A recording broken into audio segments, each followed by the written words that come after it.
2023년 6월 9일 금요일입니다. 오늘 예수님의 친언 311번째 목제는 마태복음 17장 22절에서 23절까지의 말씀입니다. 먼저 말씀을 함께 읽어보십니다. 시작. 갈릴리에 모일 때에 예수께서 제자들에게 이르시되 인자가 장차 사람들의 손에 넘겨져 죽임을 당하고 제3일에 살아나리라 하시니 제자들이 매우 근심하더라.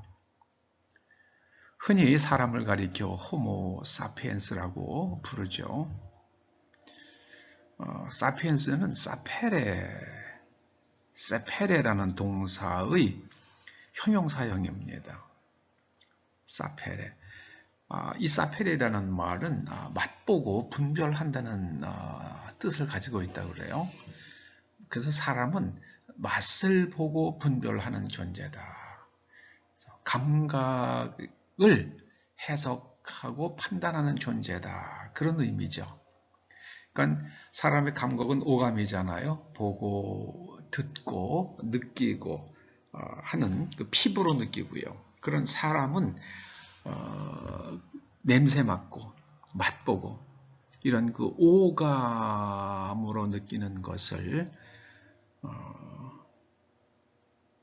해석하고 분별하고 또 판단하는 존재입니다. 제자들의 뇌 속에는 죽은 사람이 살아난다는 말이 들어가 있지가 않아요. 그러니까 예수님께서 죽임을 당하시고 제3일에 살아나신다고 하셨을 때 뒤에 말씀이요. 제3일에 살아나신다는 말씀은 안 들리는 거예요. 사람들이 손에 넘겨져 죽임을 당한다는 말만 들리는 겁니다.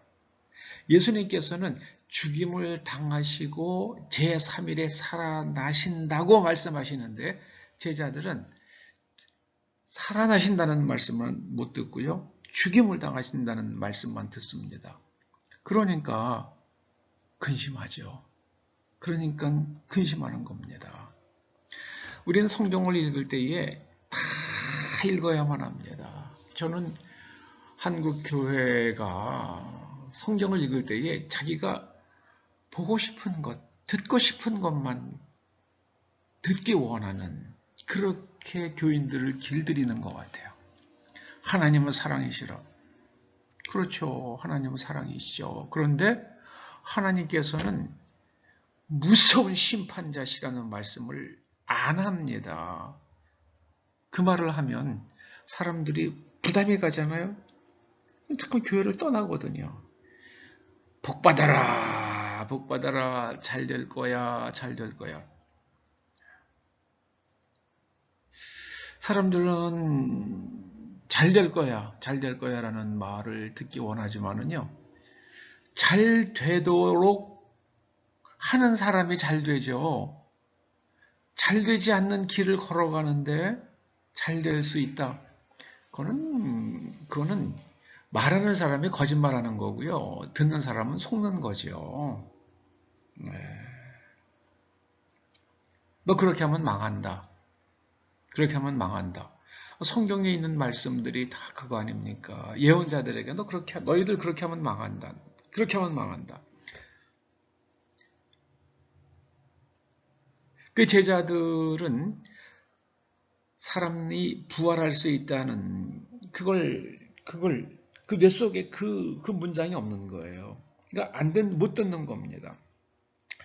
그래서 우리가 책을 읽어야 하는 이유는요, 다양한 정보를 우리가 뇌 속에다가 입력을 시켜놔야 됩니다. 그래야지 우리에게 들려오는 말들을 정확하게 들을 수 있어요. 정확하게. 이거 정말 중요한 얘기입니다. 정말 중요한 얘기입니다. 여러분들 생각해야만 합니다. 사람은 호모 사피엔스를 넘어서 호모 코기탄스여야만 합니다. 데카르트가 코기토 에르고 숨 나는 생각한다. 그래서 나는 존재한다. 이 존재적 근원이 생각에 있다고 하면서 현대 철학이 이제 그 문을 열었다. 그렇게 평가받고 있잖아요. 여러분 생각해야만 합니다. 생각하질 않아요. 그냥 무조건 믿으라고 그래요. 무조건 믿으라고. 그건 사기치는 겁니다. 사람은 생각해야 합니다.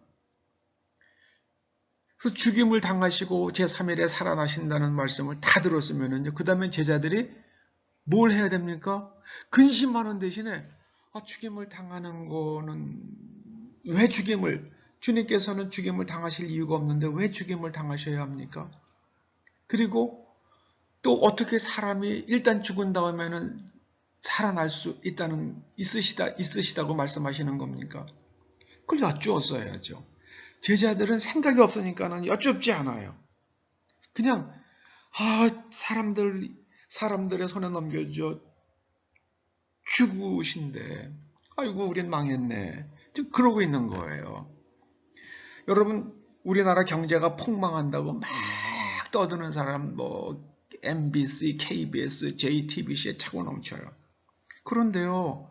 우리나라 1월 달에 무역 적자가 120억 불 이렇게 됐는데 5월 달에 무역 적자가 20억 불 정도로 떨어졌잖아요. 21억 불인가요? 네, 그렇게 떨어졌잖아요. 120억 불, 80억 불 쭉쭉 떨어져가지고 그러다가 이제 6월 달에 만약에 무역이 흑자로 들어간다. 작년에도 무역 적자가 있었지만은 이게 그 무역 외 수입이 많았기 때문에 경상수지는 흑자였단 말이에요. 올해 이제 경상수지가 큰 폭의 흑자가 될 수도 있죠. 하반기에 가서 전반기에 있었던 무역 적자, 누적액을 갖다가 극복할 수 있다 그러면 그렇게 될 수 있겠죠. 어떤 사람이 그래요. 중국은 무역 흑자가 900억 달러가 넘는다고 막 그래요. 맞아요. 그렇게 됐어요. 그런데 왜 그렇게 됐습니까? 수출은 작년에 비해서 한 7.5% 줄고 그런데 수입은 더 많이 줄었어요. 10몇 프로가 줄었어요. 그러면 중국이 수입하는 걸 자기네들이 먹고 쓰려고 하는 부분도 있지만은 대부분이 가공해가지고 다른데 원부자재 수입해가지고 수출하는 거잖아요. 그러면 수입 안 했으면은요, 그 다음에 수출할 게 없죠. 왜 수입을 안 합니까? 수출 오다가 없으니까는요. 수출 오다가 없으니까 수입 안 하는 거죠. 그 무역 흑자가 날 수밖에 없죠. 그게 지금 중국의 현실입니다. 이미 받아놓은 오다는 실어내는 거예요. 그런데 이제 오다가 끊어지는, 팍팍 줄어드는 겁니다. 그러니까 원부자재 수입을 안 하니까 수입이 팍 주는 거죠. 수출 감소 비율보다 2배가 넘게 감소가 됐잖아요. 그러면 이제 6월 달에 7월 달에 가면 폭망하는 거죠. 그런 얘기 안 해요. 저같이 그저 젊어서 그냥 경제학, 경영학 조금 공부하고 인생을 살아온 제 눈에도 보이는데 그게요. 그런 수치를 해석할 수 있는데 저보다 경제, 경영을 훨씬 많이 공부했다는 사람들이 그런 걸 모른다? 저는 안다고 봅니다. 아는데요. 계속 사람들을 세뇌해가지고요. 우리는 중국 작은 산이 돼야 돼. 중국 앞에서 동산으로 살아야 돼. 이거를 가르치고 있는 거잖아요. 사악하죠. 전 사악하다고 봅니다. 여러분 생각하시기 바랍니다. 생각하시기 바랍니다. 야당 대표가 말해요. 그 중국 대사의 관저에 가서 밥 얻어 먹는 이렇게 되면 안 되죠. 야당 당사를 불러야죠. 당사 대표실로 불러가지고 할 말 있으면 해봐 이렇게 얘기하죠. 거기 가서 밥 얻어 먹어 저녁 때 가서요. 아이고 참 답답합니다. 이러면 안 돼요. 이러면 안 돼요. 여러분 생각하십시다. 생각하십시다.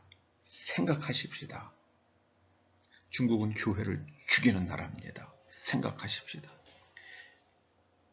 우한에서 그 수십 개의 교회를 갖다가 파괴하고 나서요. 거기서 코로나19가 시작됐다는 것을 깊이 생각하시기 바랍니다.